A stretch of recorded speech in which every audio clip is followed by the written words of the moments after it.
นะโมตัสสะภะคะวะโตอะระหะโตสัมมาสัมพุทธัสสะ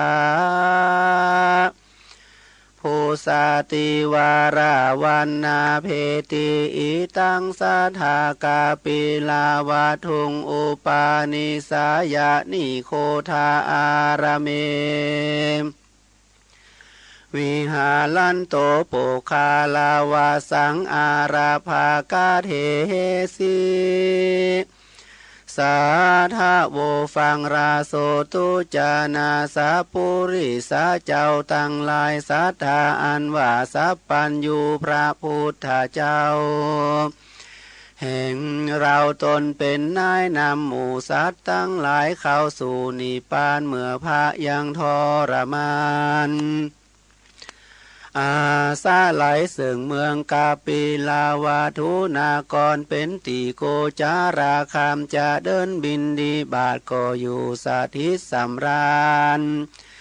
ในนี่โคทาอารามผารบซึ่งขียาอันตกลงมาแห่งหาฝนโปคาลาปัดหือเป็นเหตุ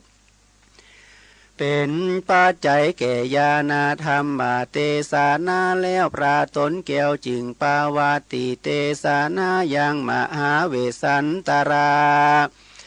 จาตากะอันนี้อาจารย์เจ้าตั้งหลายหากฎหมายโดยอาธิบาทกาถาวาหามภูสาติวาราวันนาเพติดังนี้แลแต่แลอุปาตินิทานเหตุการณ์อันพระพุทธเจ้าเตสานายังมหาเวสันตาระธรรมเตสานาอันนี้ภูมิพยาเปิงรู้ด้วยนัยยะอันอาจารย์เจ้าจักกล่าวไปนานี้แด่เธอพระพุทธเจ้าแห่งเรากันว่าใดทาลัดพระยาสัพพันอยู่เป็นพระแก่โลกแล้วก็ไปเตสานายังธรรมาจักกัปปวัตตนาสูตรแก่ปัญจวัคคีย์เจ้าทั้งหลายในป่าอิสิปตานะมีคาทายะวันอันมีในแคว้นเมืองปาลาณสีอันมีวาสาอยู่แล้วกันออกวาสาแล้วพระก็เข้าไปสู่เมืองราจากาหะนครแล้วก็อยู่ในเมืองราจากาหะตีนั่นฮือเสียงละดูหนาวหันแลมในเมื่อเจ้ากาลุทายีเถระขออาราธนานิมนต์ฮือเมื่อสู่เมืองกาปิละวัตถุนากรดังอัน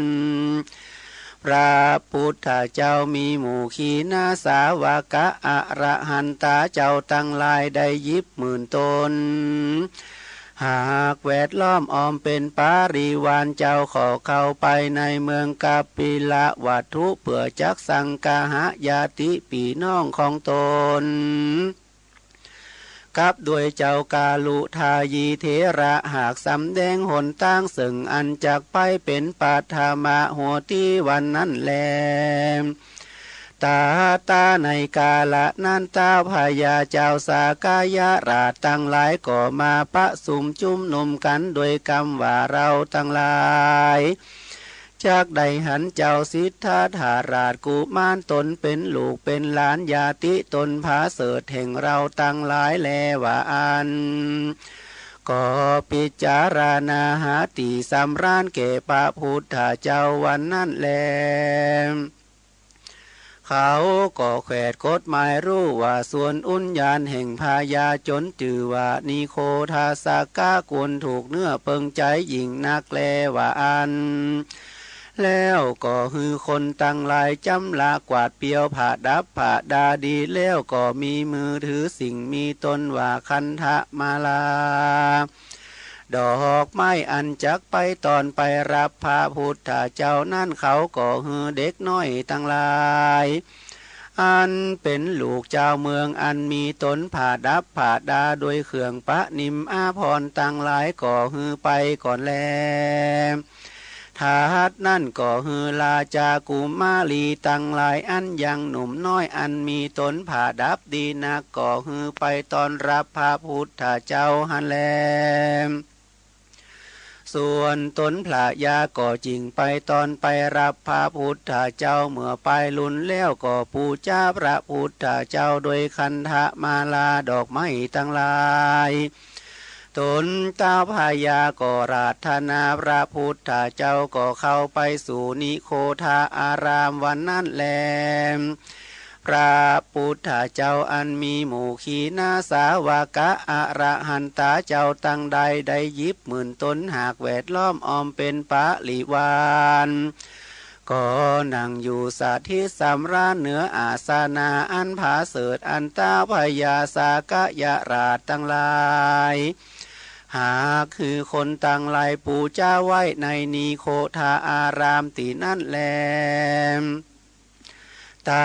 าในกาละนันตาพญาสากะยาราชตั้งหลายมีมานะกระด้างแข็งโดยเชื่อจาดแต่สะมันตาราบสืบใส่มาจริงจากันว่าสิทธาธาราชกุมารนี้ยังหนุ่มยังน้อยเป็นลูกเป็นหลานแห่งเราได้ว่าอันแล้วก็กล่าวซึ่งกุมารน้อยตั้งหลายฝูงอันยังหนุ่มน้อยว่าสู่เจ้าตั้งหลายจุงไว้พระพุทธเจ้าเตอตูตั้งหลายนี้บ่ไว้พระพุทธเจ้าแลตูเจ้าจักดังไปหลังแห่งสู่ตั้งหลายจะแลว่าอันก็บ่ไว้พระพุทธเจ้าหันแลในเมื่อเต้าพญาสากะยาราชตั้งหลายบอกไว้พระพุทธเจ้าก็เล็งดูอัจฉริยะอาสะไหลใจแห่งเต้าพญาตั้งหลายแล้วก็ขาดนิ่งใจว่าญาติปีน้องต่างหลายบอกไว้ยังกูและนั่งอยู่ฉันนี้กวนกูตะทากาตะจักขึงเขาไว้กูในกาละบัดนี้จะแลว่าอันพระพุทธเจ้าก็เขาจะทูตฌานอันเป็นเหตุหือใดอภิญญาภะก็ออกจากฌานแล้วก็สะยองขึ้นไปสู่ปตุละอากาศเหมือนดังจักเขียรายพายลงมายังฝุ่นดินผงธุลีอันติดพระบาทตั้งกูตกลงเหนือหัวแห่งเต้าพญาเจ้าสากะยะราชตั้งหลายแล้วก็กาตำฤทธิปาฏิหาริย์สำแดงอัศจรรย์ตั้งหลายก็ฮือเป็นลำน้ำลำไฟเป็นกูการเหมือนดังเมื่อกาตำปาฏิหาริย์ในเมืองสาวัตถีในตีไก่เก้าไม่ม่วงต้นหนึ่งชื่อว่าคันธะรุคะวันนั้นแลอาตาในกาละนั้นพญาสลีสุโธธานาตนเป็นพุทธาปิตาหันอัศจรรย์ดังอันจิงกล่าวว่าข้าแด่เจ้ากูในเมื่อแม่นมตั้งหลายเอาเจ้ากูไปเปื่อจักฮือไว้เจ้าราศีตนจื่อกาละเทวินละสีในวันอันเกิดมาแห่งเจ้ากูวันนั้นปอก่อหันพระบาทเจ้ากลับคืนสู่เนื้อหัวเจ้าราศีตนนั่นปอก่อไว้พระบาทแห่งเจ้ากูตีหนึ่งแลขียาอันปอไว้เจ้ากูนั่นได้ชื่อว่าเป็นปัทธามวันตานาไว้ก่อนตั้งมวลแลในวันอันปอปู่เขาไว้เป็นมังกาละปอก่อฮือเอาเจ้ากูไปแล้วก็นั่งอยู่เหนืออาสนะอันมีสะลีสะสะดีไตลมไม่จุมปูเสียงวันขำแล้วลมไม่อันนั่นก็บ่พัดหนีจากเจ้ากูปอก่อหันอัศจรรย์ปังนั่นปอก่อไว้พระบาทแห่งเจ้ากูตีหนึ่งแลปางนี่ปอก่อหันอัอัศจรรย์อันนี้อันตุขาภูเป็นปอก่อได้หันอัศจรรย์อันปอก่อบ่ได้หันมาแต่ก่อหอนปอก่อยินเงืดอาสาจันใจมากนักปอก่อไว้พระบาทแห่งเจ้ากูปางนี้แลขียาอันปอไว้เจ้ากูปางนี้ได้ชื่อว่าตติยวันตะนาไว้ทวนครบสามแห่งปอแลในเมื่อพระยาสลีสุโธธานาแลไว้พระพุทธเจ้าดังอันต ต้าพระยาสากายาราชตั้งหลายตนได้ตนหนึ่งแลอาสามารถกราบบ่ไหวพระพุทธเจ้าและนั่งอยู่ดังอันก็บ่มีสักคนแลเขาก็พร้อมกันไหวพระพุทธเจ้าเสียงจู่คนแลพระพุทธเจ้าก็ฮือญาติปีน้องตั้งหลายไว้โดยประการดังกล่าวแล้วก็ลงมาจากอากาศก็ดูนั่งอยู่เนื้ออาสนะอันเจ้าสากายาราชตั้งหลายหากปูเจ้าไว้นั่นก็มีแลในเมื่อพระพุทธเจ้านั่งอยู่ดังอันขียะอันจุมนุมญาติปีน้องตั้งหลายผู้ใดก็ถือเอาแก้วตั้งสามเป็นตีเปิงก็มีแลส่วนอันว่าปาริสัตตั้งหลายอันมาในตีนั่นก็มีใจอันตั้งอยู่ในอารัมมานะอันเดียวแล้วก็นั่งอยู่เพื่อจักฟังธรรมเทศนาวันนั้นแลตาโตมหาเมโคในกาละนั่นอันว่ามหาเมฆะหาฝนชนละทาลาก็ไหลหลังทางตกลงมาซึ่งเป็นหาฝนโปกคาราปัดและน้ำฝนอันนั่นก็แดงเป็นดังน้ำคลังมีเสียงดังอันรวนแล้วก็ไหลหลังทางตกลงมาแต่แผ่นดินแลคนตั้งหลายฝูงได้มีใจมักใครจุ่มใครรำคนตั้งหลายฝูงนั่นก็จริงได้จุ่มได้รำคนตั้งหลายฝูงได้บ่มักใครจุ่มใครรำก็บ่จุ่มบ่รำมาตราต่อมน้ำหนึ่งก็บ่ตั้งอยู่ในตนแห่งคนตั้งหลายฝูงนั่นก็กับกิ่งตกลงไปพันนักแลเป็นดังต่อมน้ำอันกิ่งจกจากใบบัวนั่นแลเหตุดังอันจริงใจจื่อว่าเป็นหาฝนโบคาลาปัดเปื่ออันแล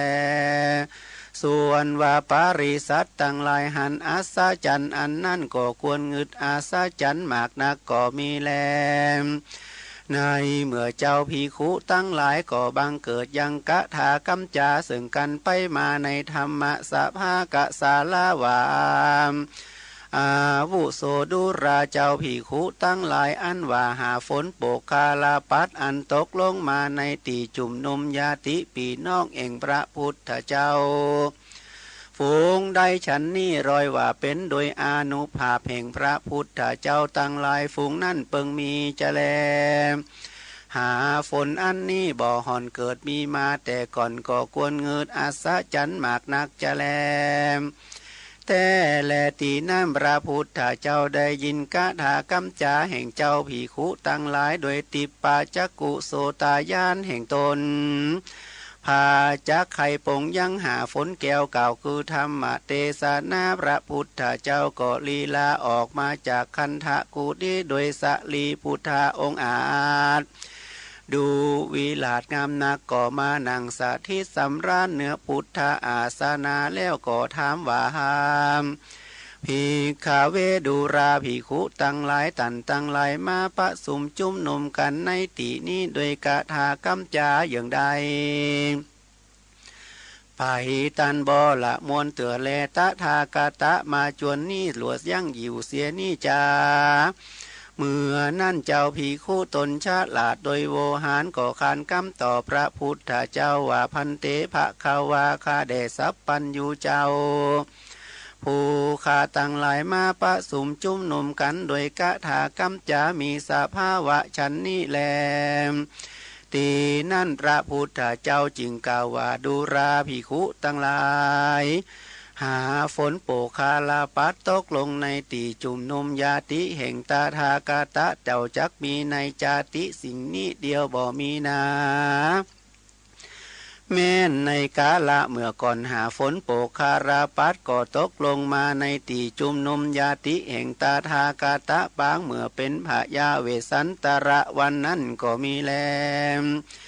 พระพุทธเจ้ากล่าวเต่านั้นแล้วก็ยังธรรมเทศนาแห่งตนไว้เพื่อฮือโอกาสราธนาขอแห่งเจ้าภิกขุตั้งหลายก่อนแล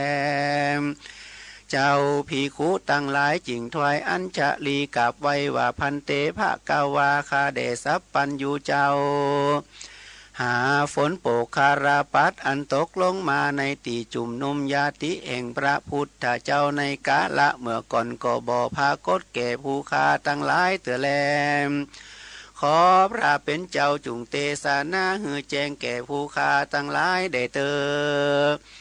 ตีนั่นพระพุทธเจ้าอันภิกขุเจ้าตั้งหลายหากราธนาขอดังอันพระพุทธเจ้าก็นำมายังธรรมมาเตสนาอันคามหลงพ้นไปแล้วมาเตสนาหือแก่เจ้าภิกขุตั้งหลายว่าอาติเตภิกขเวสีวิเรเทเจตุนาคาเรสีวิมหาราชนามรัชังกาเลนโตดังนี้เป็นตนแลภิกขเวดุราภิกขุตั้งหลายในกาละอันคามหลวงพ้นไปแล้วนานนักยังมีมหากษัตราตนหนึ่งชื่อว่าสีวิมหาราชาก็สะเวยลาจะสัมปติประกอบสอบโดยธรรม10ประการในเวียงเจตุระนากรอันมีในโขงเมืองศรีวิลิทะก็มีแลส่วนพระยาตนนั่นก็ยังมีราชกุมารผู้หนึ่งชื่อว่าสัญจยาราชกุมารว่าอันก็มีแลในเมื่อลาจากุมารตนนั่นจำเริญขึ้นใหญ่มาแล้วก็กลถึงลาจาพิเศษดังอันเท้าสีวิลาศก็ฮือไปนำเอามายังราชธิดาผู้หนึ่งอันเป็นลูกสาวพญามัตตาราชตนองค์อาจือว่าราชพุทธดีอันมาแล้วเต้าก็เวนเกณฑ์ฮือลังยาลาจาสัมปาติฮือแก่สัญจยาราชกุมารแล้วก็ตั้งไว้ยังราชาพุทธดีเป็นอากะมะเฮสีเตวีแก่สัญจยาราชกุมารวันนั้นแลตีนี้จะกล่าวแก่ยังบุญสมปานแห่งนางราชาพุทธดีก่อนแลผู้มีพระยาเปิงรู้โดยประการดังจะกล่าวไปนานี้ได้เตอในเมื่อพระพุทธเจ้าตนจื่อว่าวิปัสสีเกิดมาเป็นพระสั่งสอนยังสัตว์ตั้งหลายในโลกในกัปอันหนึ่งนับแต่พัทธกัปอันนี้คืนเมื่อหลังว่าได้91กัปวันนั้นยังมีพระยามหากษัตริย์ตนหนึ่งชื่อว่าพันตุมาติมหาราชาเป็นป่อแห่งพระเจ้าตนชื่อว่าวิปัสสีนั่นก็อยู่สะเวยเมืองอันชื่อว่าพันธุมาตินครในเมื่อพระพุทธเจ้าวิปัสสีอาสะไหลเสื่องเมืองพันธุมาตินครเป็นตีโกจราคามแล้วก็อยู่สำราญในป่าอันจื่อว่าเขมีคาถาเป็นตีหืออาภัยแก่เนื้อตั้งหลายแลในกาละนั้นยังมีพระยาตนหนึ่งก็ใจมายังดอกไม้คำอันควรกาได้แสนคำกับตังเก่นจันแดงอันควรกานับบ่ได้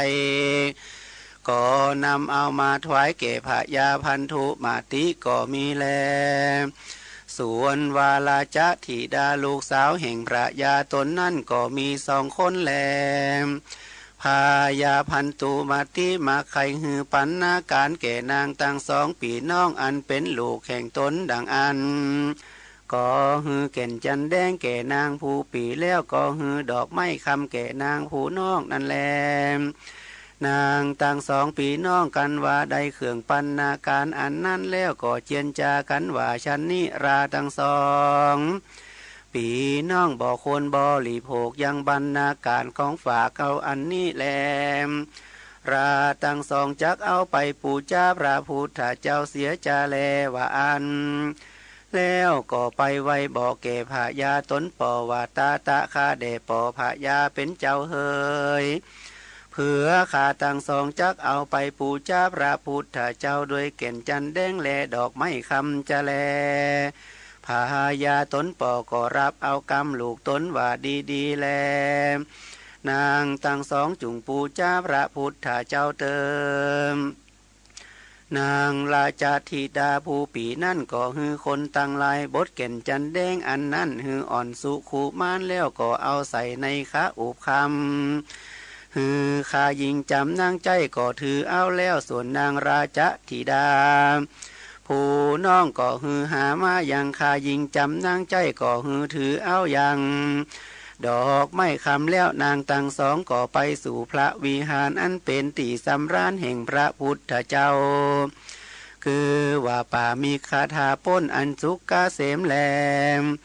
ล่ำนางทั้งสองนั่นปั่นดังนางผู้ปีก็ปูจ้าพระวิปัสสีพระพุทธเจ้าโดยคันทะจนจัน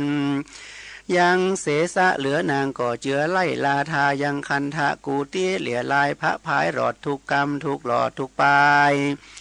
แล้วก็ตั้งกำพาฐานาว่าโดยเตจาภาระบุญอันคาใดฮือคันทะจวนจันเป็นต้านนี่ขอจุงฮือคาม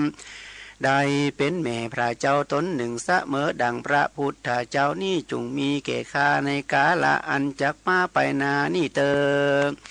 ปันดังนางราชธิดาผู้น้องก็ปูจ้าพระพุทธเจ้าวิปัสสีแล้วโดยดอกไม้คำอันเป็นเครื่องประดับตนแล้วก็ตั้งกำพาฐานาว่าคาเดพระพุทธเจ้าโดยเตจาภาระบุญอันคาใดฮือดอกไม้คำเป็นต้านนี่คาเกิดในภาวะกำเนิดอันเกิดมาทราบต่อเต้าถึงอรหันตาภาระอันคาได้เกิดมาเป็นคนอันว่าเครื่องประดับอันประกอบไปด้วยลายหลักจักอันงามขออย่าฮือใดพรากจากตนตัวข้าสักภาวะจาติจุงจักมีเติมเมื่อนั่นพระพุทธเจ้าวิปัสสีเจ้าจักอนุโมทนาทานแห่งนางทั้งสองก็กล่าวคาถาว่าเยเจธาทาวีหิตุมเหหิปูจังไมหังปฏิทิตาตายาอิฉันตุตุมหากังยะทาโวปัฏฐานามตาตาติดังนี้ดูราอุปาสิกาทั้งสองโดยเตจาภาระบุญอันเผื่อทั้งสองหากใดปูจ้าอันใดตั้งกำพาฐานาแห่งเผื่อทั้งสองจุงสมฤทธิโดยอันปูจ้านี่เติมส่วนว่านางตั้งสองใดกาทำบุญหือตานแล้วก็ตั้งอยู่ตามก้ามาเขตอายุแห่งตนการจุติตายจากเมืองคนก็ได้เอาตนเมื่อเกิดเอาปฏิสนธิกำเนิดเวียนวัดไปมาในเมืองฟ้าเมืองคนใจนานพระมารว่าใด91กับได้เกิดมาเป็นแม่พระเจ้าเรานี่แลพากฏชื่อว่านางสลีมหามายาเทวีนางระจธิดาตนผู้น้องก็ตุนเตียวไปมาในวัฏสงสารคือว่าเมืองฟ้าเมืองคนใจเมื่อภากัสสปะเกิดมาเป็นครูแก่สัตตโรกตั้งหลายวันนั้นนางก็ได้มาเกิดเป็นลูกสาวพญากิงกิสราชแลนางผู้นั่นเกิดมามีองค์อันประกอบไปโดยลายลักษณ์จักอันงามปาจิตดีนักเหมือนผ่าดับโดยดอกไม้คำนั่นแลเหตุดังอัญญาติตั้งหลายจึงเบิกบายลายสีใส่ชื่อว่าอุรัชธาลเทวีแลเมื่อนางจำเริญขึ้นใหญ่มาได้16 ขวดเขาวาสานางก็ได้ฟังธรรมภัตตาอนุโมทนาแห่งพระพุทธเจ้ากัสสปะแล้วนางก็ตั้งอยู่ในโสตปฏิภาระแลเมื่อไปลุนนานได้ฟังธรรมเทศนากับโดยป่อแห่งตนส่วนอันว่าพระยาสนป่อก็ได้ถึงโสตปฏิภาระแลปันดังนางเตวีก็ได้ถึงอรหัตผลเป็นอรหันตาแล้วนางก็ออกไปบวชหลวดได้เป็นภิกขุนี้แล้วก็หนีปานไปวันนั้นแลส่วนว่าพระยากิงกิสลาดก็ได้ลูกสาว7 คนฝูงอื่นกว่านางนั่นแลส่วนอันว่านางตั้งหลายฝูงนั่นก็มีดังนี้นางผู้หนึ่งชื่อว่านางสะมานีผู้หนึ่งชื่อว่านางสะมานาโคตาผู้หนึ่งชื่อว่านางภิกขุทาสิกาผู้หนึ่งชื่อว่านางภิกขุณีทาสิกาผู้หนึ่งชื่อว่านางธรรมา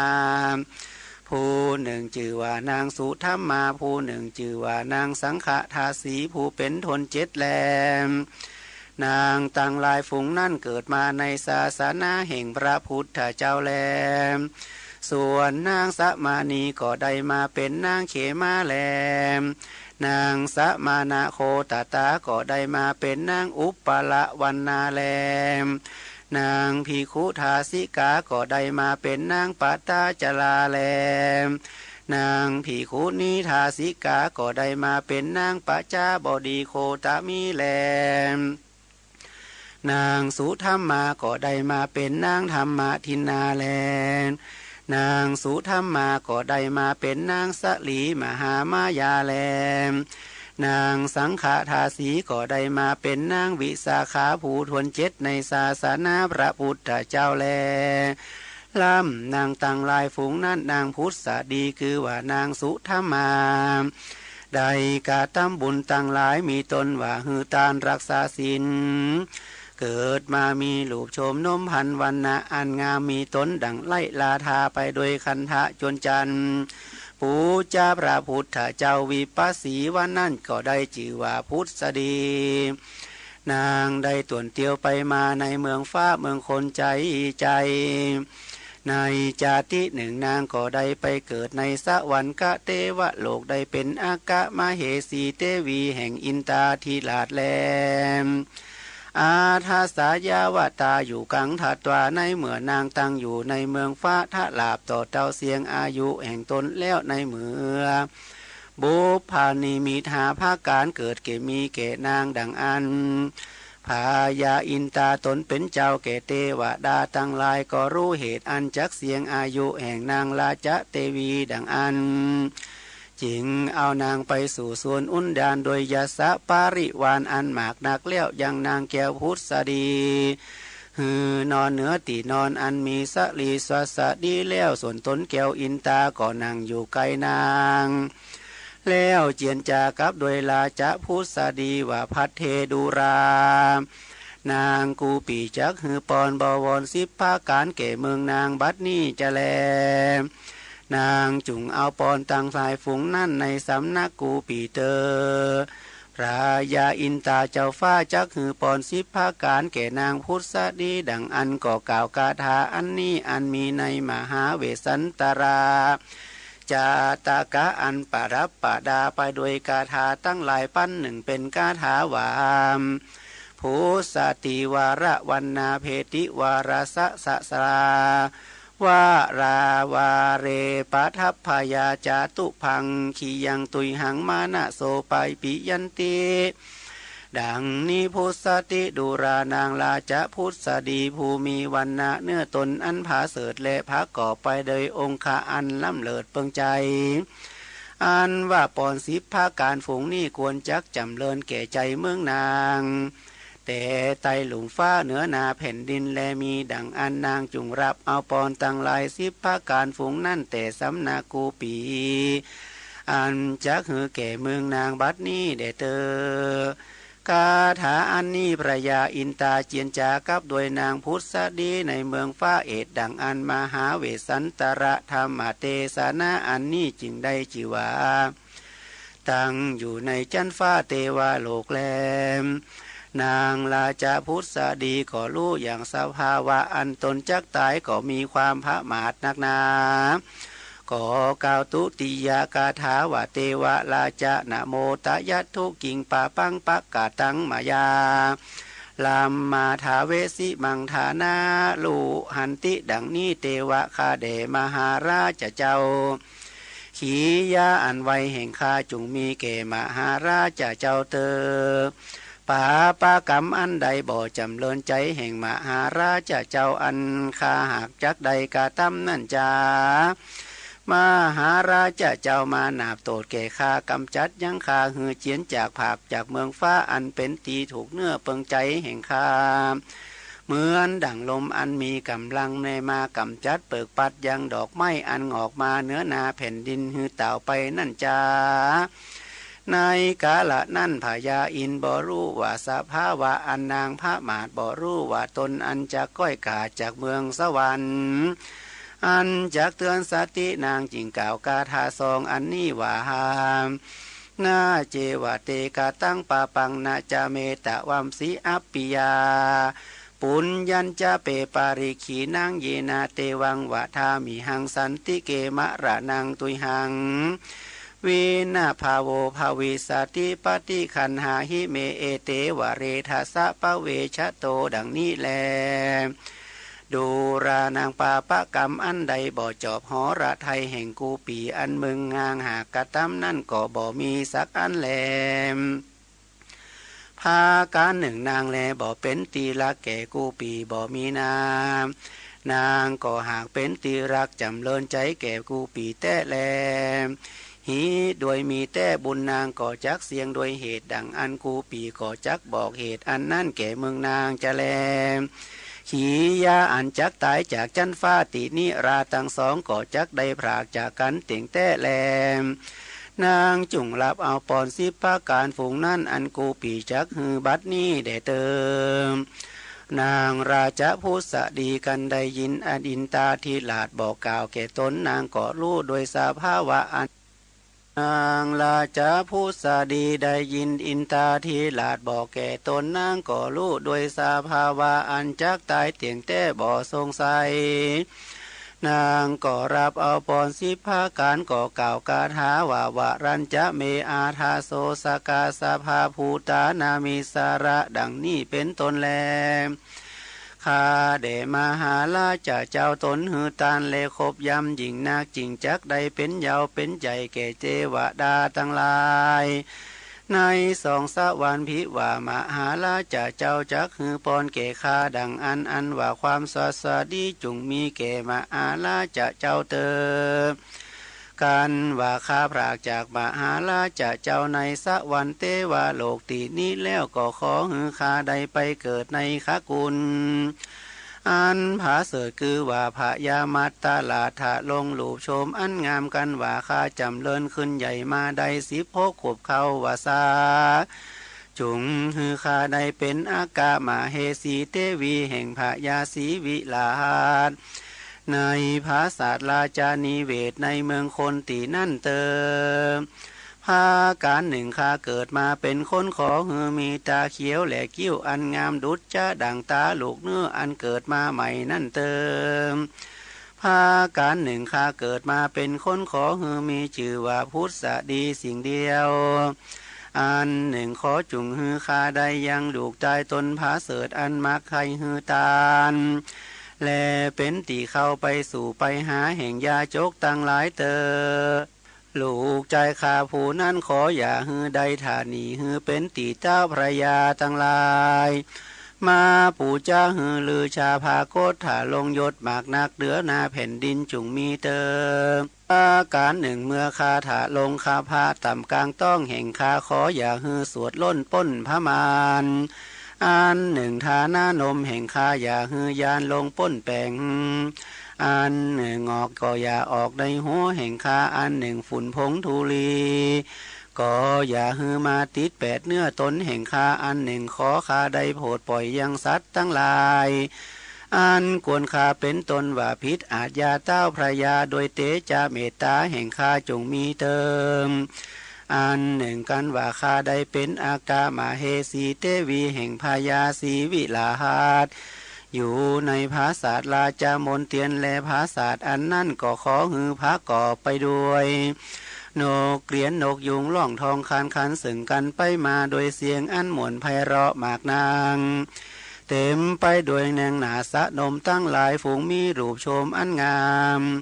และพระก่อไปด้วยเปะพินตั้งหลายหากสงเสพอยู่ทุกเมื่อแลผาก่อไปโดยคนตั้งหลายอันรู้ข่าวพันละนาจายังกรรมมักกะทะภาษาต่างๆคือว่าฝูงรู้จางอ่านหนังสือและพระก่อไปโดยกระบาลประตูอันปะจิตริสนางามหมักแตกแลมมีสัตตาสำเนียงอันหม่นเพาะยำหนักเมื่อยำหับยำไข่จุงหือปะก่อไปโดยป่อครัวตั้งหลายเป่าเตือนการกินเหล้ากินข้าวจิ้นปลาอาหารตุกขำเจ้าแรงง่ายจุงมีได้เติมพายาอินตาเจ้าฟ้ากล่าวว่าเยเตทัสสะวราทินาดังนี้ดูรานางพุทธดีภูพระก่อไปโดยองค์รักขณะอันงามล้วนทนจุแห่งตั้งมวลปอนสิภาการฝูงได้นางพาธนาใครใดดังอันกูปีก่อหากจักฮือปอนตั้งหลายฝูงนั่นแก่เมืองนางจะแล มึงนางก่อจักได้ปอนตั้งหลายฝูงนั่นในเมืองมัตตลาดอันมีในเมืองมนุษย์โลกเมืองคนนั่นแลตามาถังปากาเซนโตสัทธาอาหะสัทธาสัพพัญญูพระพุทธเจ้าจากสำแดงบาลีไปหลังมาหือแจงพระก่อแสงเตสานาวามอีตังวัตวานะมัคคาวาเตวะลาจาสุชัมปติพุสติยาวาลังทัตตาอนุโมทิตาวาสะโวดังนี้แลพิงขาเวดุราภิกขุตั้งหลายพญาอินตาธิราชตนเป็นเจ้าแก่เทวดาตั้งหลายได้ชื่อว่ามัคคาวานโดยปุปปะโวหารอันเป็นผัวนางสุจดาได้ฮือตาเมื่อก่อนกันว่าฮือปอนสิบภาการแก่นางพุทธดีแล้วก็มีใจจมจื่นยินดี